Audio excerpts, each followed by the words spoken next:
इसमें हम लोग देख रहे हैं अक्टूबर 14 और 15, अक्टूबर 14 और 15 में जो भी करंट अफेयर में डेवलपमेंट हुए हैं। इसमें पहला है वर्ल्ड हेरिटेज जो आउटलुक रिपोर्ट है, वो उसका फोर्थ संस्करण ये जारी किया गया है IUCN के द्वारा, international union for nature and natural resources. ये IUCN के द्वारा, ये यूनेस्को द्वारा नहीं जारी किया जाता है। ये इंपॉर्टेंट यही है कि कौन जारी करता है, तो ये वर्ल्ड हेरिटेज आउटलुक रिपोर्ट जारी की जाती है IUCN के द्वारा, और इसका 4th एडिशन था। इसमें जो भी हेरिटेज साइट है उसके कंजर्वेशन स्टेटस को एक तरीके से रिव्यू किया जाता है। जो भी हेरिटेज साइट है, वर्ल्ड हेरिटेज साइट है, उसके कंजर्वेशन स्टेटस को बताया जाता है कि उसके कंजर्वेशन की क्या स्थिति है अभी। दूसरा जो इम्पोर्टेंट न्यूज़ है, 14 अक्टूबर को मनाया गया वर्ल्ड स्टैंडर्ड डे, विश्व मानक दिवस 14 अक्टूबर को मनाया गया। इसका उद्देश्य है कि ऐसे लोगों को सम्मानित करना जिन्होंने दुनिया को सुरक्षित बनाने के लिए वस्तुओं और सेवाओं की गुणवत्ता सुनिश्चित करने के लिए एक मानक सेट किया है, पैमाना तय किया है। ऐसे लोगों को सम्मानित करना है इस वर्ल्ड स्टैंडर्ड डे का उद्देश्य। Objective to honour the experts and organisations who develop international standard, जिन्होंने अंतर्राष्ट्रीय मानकों को विकसित किया, that make our world more efficient and well connected. ये इसका उद्देश्य, ऐसे लोगों और संस्थाओं को सम्मानित करना जो दुनिया को सुरक्षित बनाने में, दक्ष बनाने में योगदान कर रहे हैं। इस वर्ष की थीम थी a shared vision for a better world, a shared vision for a better world. एक भागीदारीकृत दृष्टिकोण, बेहतर दुनिया के लिए एक भागीदारीकृत दृष्टिकोण, ये इसका थीम थी। A shared vision for a better world, standard for SDG goals, sustainable development goals. A shared vision for a better world, standard for sustainable development goals, ये थीम थी। 14 अक्टूबर को मनाया जाता, 14 अक्टूबर को मनाया जाता विश्व मानक दिवस। अभी COP30 जो UNFCCC का COP30 होगा, उसका COP30 ब्राज़ीलिया में आयोजित होगा। तो उसके पहले भी एक प्री मिनिस्टीरियल पार्टिसिपेशन होता है, एक pre ministerial round table conference होती है ब्राज़ीलिया में, तो उसमें पार्टिसिपेट कर रहे हैं हमारे पर्यावरण मंत्री। और इस वर्ष जो COP30 है वो पेरिस एग्रीमेंट का 1 दशक भी होने वाला है। इसके COP21 का 1 दशक भी होने वाला है। तो हो सकता है इसमें क्लाइमेट जस्टिस को लेकर या क्लाइमेट चेंज को लेकर कुछ बड़ा निर्णय हो, और इसका जो COP30 का आयोजन होगा ब्राज़ीलिया में होगा, ब्राज़ील में। उस समय जब डिटेल में आएगा तो डिस्कस करेंगे। USA के राष्ट्रपति अभी एक शर्म एल शेख जो समिट हुआ इजिप्ट में, मिस्र में, इसके तहत गजा में जो इजराइल और गजा का वार, हमास का वार चल रहा था, तो उसके तहत शांति स्थापित करने के लिए समझौते हुए। इसमें USA के प्रेसिडेंट ने, डोनाल्ड ट्रंप ने साइन किया है, मिस्र के प्रेसिडेंट ने साइन किया है, कतर और तुर्की के प्रेसिडेंट ने साइन किया है। तो गजा जो समिट, जो शर्म एल शेख समिट है, वो इजिप्ट में हुआ था। शर्म एल शेख इजिप्ट का एक शहर है और इजिप्ट में हुआ था। इसका उद्देश्य है कि गजा में पीस को इंड्योर करना या पीस को स्थापित करना, मतलब इजराइल और जो गजा है या हमास है उसके बीच शांति समझौता कराना। इकोनॉमिक्स का नोबल मिल गया है, मतलब घोषणा हो गई उसकी, और 3 लोगों को और ये इस बार का इकोनॉमिक्स का नोबल मिलेगा। पहला जॉल मॉकियर को, ये इजराइल USA के नागरिक हैं, डुअल सिटीजनशिप। फिलिप अगियन को मिलेगा, फिलिप अगियन फ्रेंच इकोनॉमिस्ट हैं। पीटर हॉबिट को मिलेगा, ये कनाडा के हैं इकोनॉमिस्ट हैं। तो फिलिप अगियन ये फ्रेंच इकोनॉमिस्ट हैं, जॉल मॉकियर इजराइल और USA की डुअल सिटीजनशिप है, और पीटर हॉबिट को कनाडा के ये इकोनॉमिस्ट हैं। इन 3 लोगों को संयुक्त रूप से दिया जाएगा। तो इनका जो वर्क का जो थीम था या जो काम का मुख्य पॉइंट था कि कैसे इनोवेशन इकोनॉमिक ग्रोथ को ड्राइव कर सकता है, नवाचार इकोनॉमिक ग्रोथ को कैसे ड्राइव कर सकता है, ये इसकी थीम थी। मतलब इन्हीं के इसी कार्य के लिए इनको दिया गया है कि दुनिया में बहुत उथल पुथल है, लेकिन इनोवेशन लगातार हो रहे हैं जो एक सस्टेन्ड इकोनॉमिक ग्रोथ बनाए हुए हैं। पीएम गति शक्ति national master plan for multi modal connectivity, इसके 4 साल हो गए। पीएम गति शक्ति प्लान के 4 साल हो गए और ये शुरू हुआ था अक्टूबर 13 अक्टूबर 2021 को। पीएम गति शक्ति master plan for multi modal connectivity, इसके 4 साल हो गए। इसका उद्देश्य था मल्टी मॉडल कनेक्टिविटी प्रोवाइड करना, इंफ्रास्ट्रक्चर को और दक्ष बनाना, एक तरीके से जो लॉजिस्टिक कास्ट है उसको कम करना, विभिन्न मंत्रालयों को इंटीग्रेट करना विभिन्न प्लेटफॉर्मों के माध्यम से, ताकि इंफ्रास्ट्रक्चर के निर्माण में और समन्वय स्थापित किया जा सके और उसकी लागत कम की जा सके। तो ये 44 जो केंद्रीय मंत्रालय हैं उनको इंटीग्रेट करता है, 36 स्टेट्स और यूटीज़ को इंटीग्रेट करता है, अब ताकि जो भी इंफ्रास्ट्रक्चर है उसकी प्लानिंग और एग्जीक्यूशन ठीक से हो सके। अभी मंगोलिया के जो प्रेसिडेंट थे उनका नाम था खुरेसुल-उखना, ये भारत की यात्रा पर थे। खुरेसुल-उखना, ये मंगोलिया और भारत के जो डिप्लोमेटिक रिलेशन है उसके 70 साल हो गए। तो इसको सेलिब्रेट करने के लिए मंगोलिया के जो राष्ट्रपति हैं वो भारत की यात्रा पर आए थे और भारत ने मतलब 10 उसमें से जो समझौते हुए थे उसमें कुछ इस प्रकार जो इम्पोर्टेंट है कि भारत मंगोलिया के जो नागरिक हैं उनको मुफ्त ई वीज़ा देगा और नालंदा और वहाँ पे एक गंडन मठ है उसके बीच समन्वय स्थापित किया जाए। उसके बीच संबंध काफ़ी ऐतिहासिक है, नालंदा और गंडन मठ के बीच। मंगोलिया में भारत ने ऑयल रिफाइनरी पर काम कर रहा है, उसको हेल्प करेगा। तो ये इम्पोर्टेंट समझौते हुए थे। तो मंगोलिया और भारत अपने संबंधों के द्विपक्षीय संबंधों के 70वीं वर्षगांठ मना रहे हैं। तो ये सब समझौता हुआ था। इसमें इम्पोर्टेंट है गंडन मठ कहाँ पे है, और ये इंडिया जो वहाँ पे एक तरीके से ऑयल रिफाइनरी जो तेल शोधनशाला वहाँ पे विकसित कर रहा है। मंगोलिया लैंड लॉक्ड कंट्री है और सेकेंड लार्जेस्ट आफ्टर कजाकिस्तान। ये दुनिया का दूसरा सबसे बड़ा लैंड लॉक्ड कंट्री है कजाकिस्तान के बाद, और ये सबसे बड़ा लैंड लॉक्ड कंट्री है जो किसी भी इनलैंड सी से भी टच नहीं करता। जैसे कजाकिस्तान मेरे ख्याल से कैस्पियन सी को टच करता है, उसकी बाउंड्री टच होती है कजाकिस्तान की, लेकिन जो मंगोलिया है वो किसी इनलैंड सी को भी नहीं टच करता। तो इस लिहाज से मंगोलिया मतलब सबसे बड़ा लैंड लॉक्ड कंट्री है जो इनलैंड सी को टच नहीं करता, जबकि ओवरऑल देखें तो कजाकिस्तान सबसे बड़ा लैंड लॉक्ड कंट्री है। इसकी जो सीमा है, उसकी जो कैपिटल उलान बटोर है, यहीं पे गोबी डेजर्ट है और ये चाइना और मंगोलिया में है गोबी डेजर्ट। ये चाइना और मतलब बॉर्डर जो शेयर करता है मंगोलिया, चाइना से बॉर्डर शेयर करता है साउथ ईस्ट में, और नॉर्थ में बॉर्डर शेयर करता है रसिया से।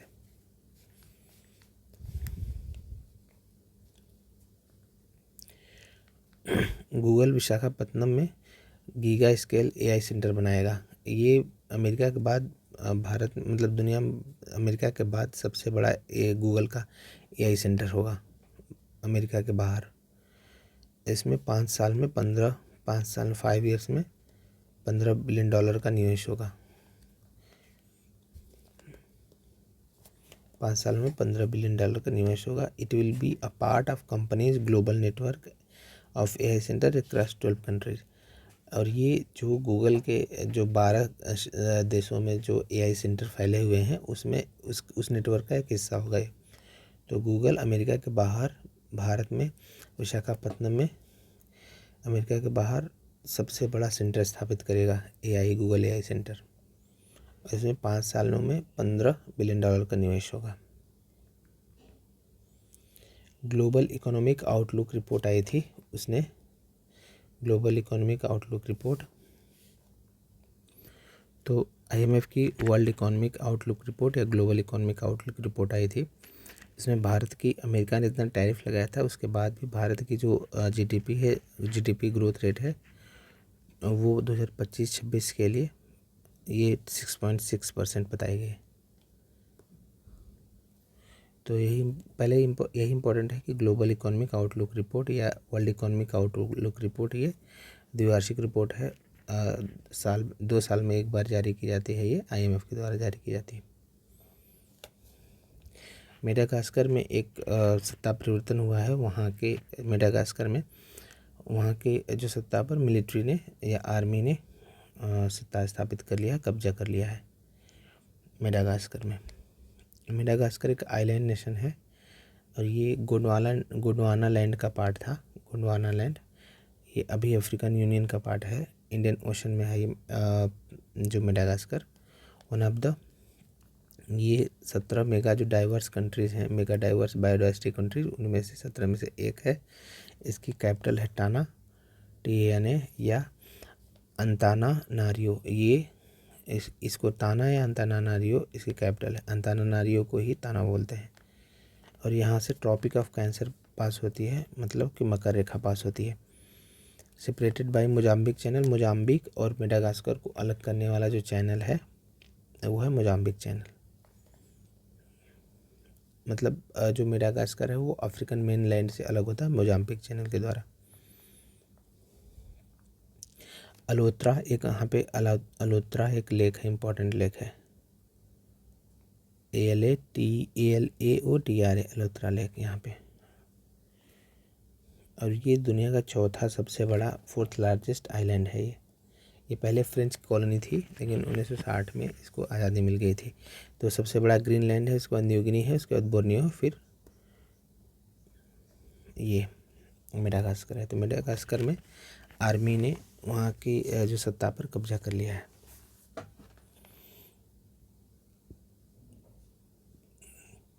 अभी जो मिनिस्ट्री ऑफ होम अफेयर्स है, मिनिस्ट्री ऑफ होम अफेयर्स, वो NSG के जो 41वीं जो स्थापना दिवस है, NSG के 41वें स्थापना दिवस पर उन्होंने घोषणा किया कि एक इसका अयोध्या में भी एक NSG हब बनेगा, नेशनल सिक्योरिटी गार्ड का हब बनेगा। और इसका उद्देश्य to boost the counter terror response. Counter terror response को बूस्ट करने के लिए अयोध्या में भी एक NSG हब बनाया जाएगा। तो NSG के जो एक रीजनल हब बनेगा वो बनेगा अयोध्या में, to boost the counter terror response in region. 1984 में इसकी स्थापना घोषणा हुई थी, लेकिन इसको फॉर्मली स्थापित किया था 1986 में। इसका एडमिनिस्ट्रेटिव जो हेडक्वार्टर है वो है न्यू दिल्ली में NSG का, और ये जो ऑपरेशनल हेडक्वार्टर है वो हरियाणा के मानेसर में है। तो इसका 41वें स्थापना दिवस पर मिनिस्ट्री ऑफ होम अफेयर्स ने घोषणा किया गया है कि एक जो NSG का एक रीजनल हब बनाया जाएगा अयोध्या में, उत्तर प्रदेश के अयोध्या में। अभी एलिफेंट की जो एशियन एलिफेंट है उसकी गणना हुई, उसमें 17.8% गिरावट देखी जा रही है। इसको गिरावट या मिसमैच देखा जा रहा है। जो पहले गणना हुई थी 8 साल पहले, उसमें पहले जो गणना हुई थी उन मानकों के आधार पर उनकी संख्या थी 2017 में 27,332, लेकिन अब जो गणना हुई उसमें 17.8% घट के 22,446 रह गई हैं। इसमें इंडिया में 4 जोन बनाए गए हैं। पहले जैसे वेस्टर्न घाट में सबसे ज़्यादा हाथियों की संख्या है। नॉर्थ ईस्ट हिल्स और ब्रह्मपुत्रा फ्लड प्लेन में 29.2%। उसके बाद Shivalik hills and Gangetic planes में 9.2%। और सेंट्रल इंडिया ईस्टर्न घाट में यहाँ पे 8.4%।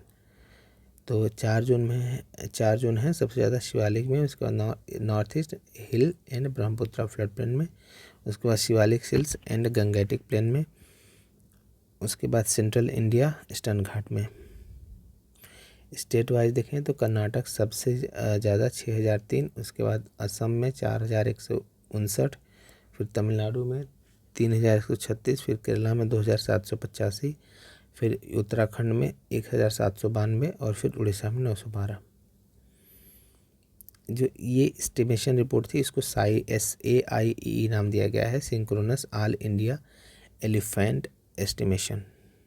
ये SAIEE 2021 से 24 के आंकड़ों पर आधारित है। एक इम्पॉर्टेंट न्यूज़ ये है कि मालदीव ऐसा पहला देश बन गया है जिसको ट्रिपल एलिमिनेशन सर्टिफिकेट मिला है WHO के द्वारा। ट्रिपल एलिमिनेशन सर्टिफिकेट मतलब कि ये मालदीव ऐसा देश है जो मदर टू चाइल्ड ट्रांसमिशन को, जो इन्फेक्शन ट्रांसमिशन होता है उसको रोका है, चाहे HIV का हो, हेपेटाइटिस B का हो या सिफिलिस का हो। तो ऐसा करने वाला मालदीव पहला देश है ये सर्टिफिकेट पाने वाला जिसने ट्रिपल एलिमिनेशन को इंश्योर किया है कि मदर से जो चाइल्ड में जो भी इन्फेक्शन ट्रांसमिशन होता है या बीमारियों का ट्रांसमिशन होता है उसको रोक दिया है अपने प्रयासों से। मतलब एक तरीके से वर्टिकल ट्रांसमिशन को रोकने हैं, तो मतलब मदर से या पेरेंट से बच्चों में। तो HIV, हेपेटाइटिस B और ये सिफिलिस के रोकथाम हेतु।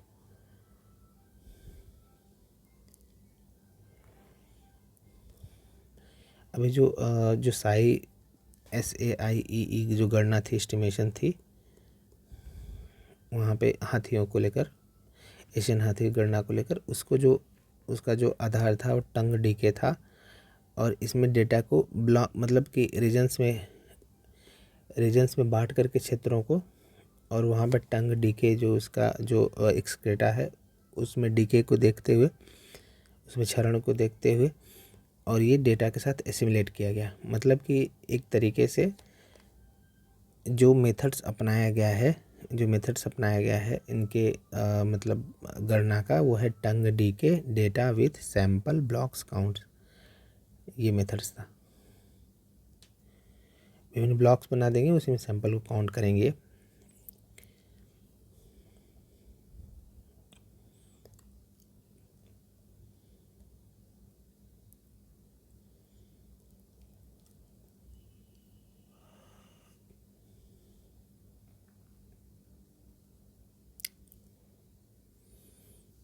कुछ और इम्पोर्टेंट न्यूज़ हैं, जैसे कि इंडिया मोबाइल कांग्रेस 9वां जो संस्करण 9th एडिशन हुआ दिल्ली के यशोभूमि में होने वाला था। इंडिया मोबाइल कांग्रेस का 9वां संस्करण।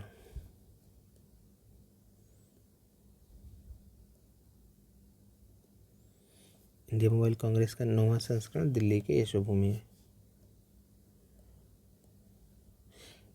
और ये Asian largest tech and innovation conference है।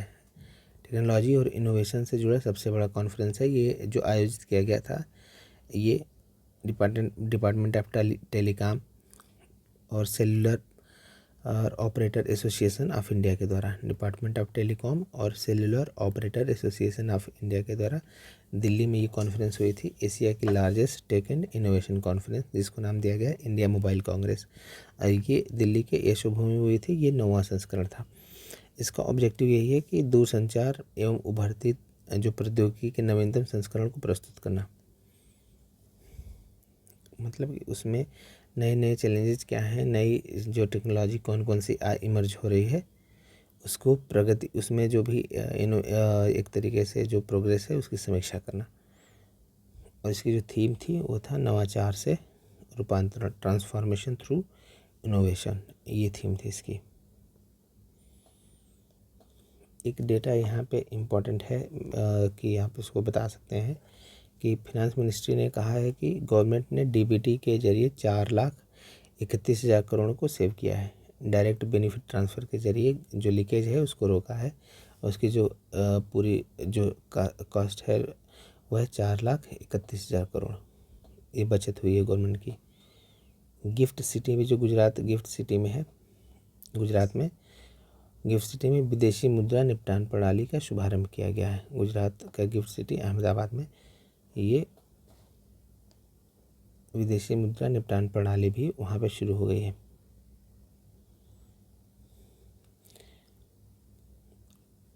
और एक मुंबई में इसी तरह ग्लोबल जो फिनेंशियल टेक्नोलॉजी है, फिनेंशियल टेक्नोलॉजी जैसे UPI है या फ़ोनपे है, ऐसे फिनेंशियल टेक्नोलॉजी जो टेक्नोलॉजिकली एडवांस मतलब ऐसे एक तरीके से तो मुंबई में जो ग्लोबल फिनटेक जो समिट हुआ है, मतलब फिनटेक समिट मतलब कि फिनेंशियल टेक्नोलॉजी जो हैं उनकी समिट, जो इसमें जो सर्विस प्रोवाइडर हैं, जो एक तरीके से financial services provided technological intervention है, उसकी समिट हुई है मुंबई में। ये 6 समिट है, 6ठा समिट था ये इनका। और इसका उद्देश्य है कि कैसे एआई चालित धन की उपलब्धता को, एआई चालित विश्व के लिए धन की उपलब्धता को सुनिश्चित किया जा सकता है।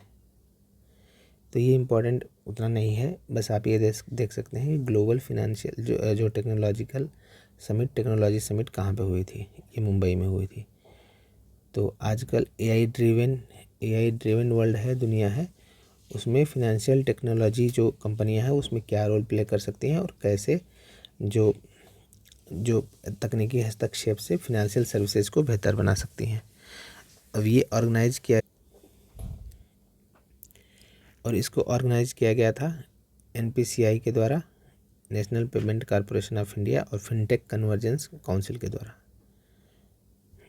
ऑब्जेक्टिव यही है कि ऑगमेंटेड इंटेलिजेंस किस प्रकार एक समावेशी और स्मार्ट वित्तीय प्रणाली का निर्माण कर सकते हैं। एक होता है एआई आर्टिफिशियल इंटेलिजेंस और एक होता है augmented intelligence.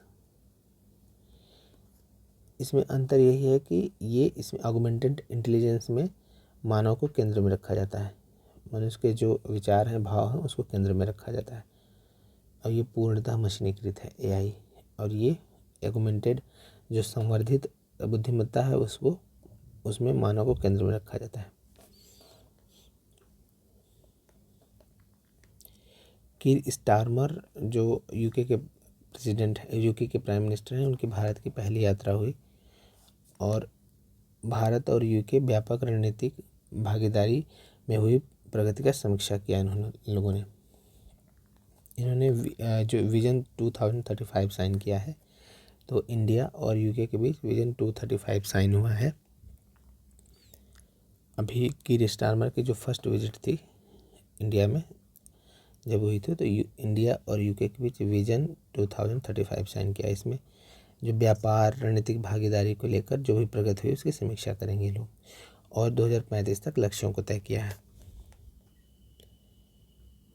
Ministry of defence ने कुछ जो लक्ष्य रखा है, जैसे 2029 तक 2029 तक 3 लाख करोड़ तक का रक्षा उत्पादन का लक्ष्य और 50,000 करोड़ तक का डिफेंस एक्सपोर्ट का लक्ष्य। ये मिनिस्ट्री ऑफ डिफेंस का लक्ष्य है 2029 तक का, कि वो 2029 तक 3 लाख करोड़ तक का रक्षा उत्पादन करेंगे और डिफेंस एक्सपोर्ट को 50,000 करोड़ तक का करेंगे। वर्तमान में जो रक्षा उत्पादन है वो मिनिस्ट्री ऑफ डिफेंस के अनुसार वो 1.5 लाख करोड़ तक का है। तो ये इधर 2-3 दिन के इम्पोर्टेंट करंट अफेयर थे।